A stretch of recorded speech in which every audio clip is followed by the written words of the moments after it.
ഇതൊരു വ്യാജ ഏറ്റുമുട്ടൽ തന്നെയാണ്, ഒരു നാടകം തന്നെയാണ്. അവകാശവാദങ്ങൾ നേരത്തെയും പരസ്പരം ഉന്നയിച്ചിരുന്നു. അത് അടിസ്ഥാനരഹിതമാണെന്ന് ഇപ്പോൾ രണ്ടു കൂട്ടരും സമ്മതിക്കുകയാണ്. ദേശീയപാത നിർമ്മാണ വേളയിൽ പൊട്ടിപ്പൊളിഞ്ഞ് തകർന്ന് കേരളത്തിൽ ഒരുപാട് നാശനഷ്ടങ്ങൾ സംഭവിച്ചു. ഈ പാത നിർമ്മാണത്തിൽ കോടികളുടെ അഴിമതിയുണ്ട്. അതിന്റെ ഉത്തരവാദിത്തം ആരേറ്റെടുക്കും? അക്കാര്യത്തിലാണ് ഇവർ കൃത്യമായ ഉത്തരം പറയേണ്ടത്.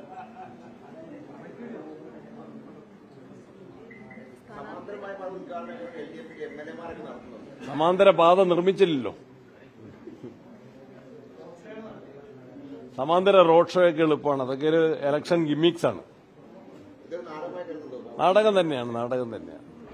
പലപ്പോഴും നമുക്കറിയാം, കേരളത്തിൽ CPM-ഉം BJP-യുമായിട്ട് ധാരണയാണ്. കേന്ദ്ര സർക്കാരും പിണറായി സർക്കാരുമായിട്ട് ഒത്തുകളിയാണ്. ആ ഒത്തുകളിയുടെ മറ്റൊരു രംഗമാണ് ഇന്ന് നമ്മൾ വീക്ഷിച്ചത്.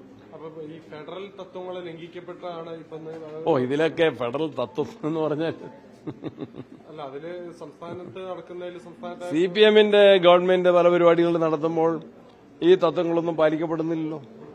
ഒരുപാട് ഉദാഹരണങ്ങളില്ല. പക്ഷേ എന്നാൽ ഏത് സർക്കാർ പരിപാടിയിലും ബന്ധപ്പെട്ട ആളുകളെ വിളിക്കുന്നതാണ് അതിന്റെ ഒരു കീഴ്വഴക്കവും മര്യാദയും. ചർച്ചകൾ ഞങ്ങൾ നടത്തിക്കൊണ്ടിരിക്കുകയാണ്, തുടരുകയാണ്. ഇപ്പോൾ AICC-യിലെ സ്ക്രീനിംഗ് കമ്മിറ്റി യോഗത്തിൽ പ്രതിപക്ഷ നേതാവ് ഞാനും പോവുകയാണ്.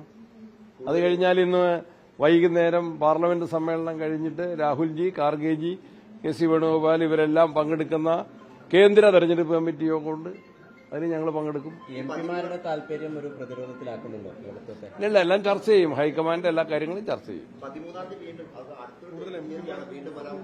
അത് ഞങ്ങൾ ഇന്നത്തെ രാത്രിയിലെ ഡിസ്കഷൻ കഴിഞ്ഞിട്ട് തീരുമാനിക്കും.